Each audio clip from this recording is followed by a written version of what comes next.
Donald Trump do I trust the guy? I don't know. Do I trust Elon Musk? I don't know. But I like the idea of transparency. I love the idea of opening all the doors and windows to the government and letting air in and allowing us access to the information. Now it's our responsibility. It's like, oh, part of the the danger of what they're doing down in the States is that if people just elect them and put them in those positions and then just let them do whatever they want to do, you can end up with dictatorships and authoritarian regimes because people just said, well, it's not my fault.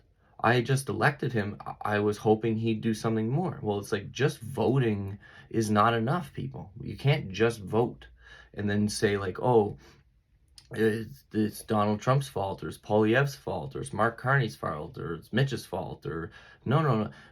Democracies demand uh, at least part of your day to be political, like not just like watching the news and getting mad at the kitchen table or whatever, but like being political, like knowing how your policy functions, knowing how your government works. That's not the leader of the government's responsibility to like hold everybody's hand and make sure that the train of kindergartens behind him, it doesn't walk across the road at the wrong time. Like we need to be active. We need to be proactively governmental. We need to be proactively political if you want to live in a democracy. If you don't want to live in a democracy, then don't worry about it because it'll be fine. Whatever the fuck happens, you should just accept.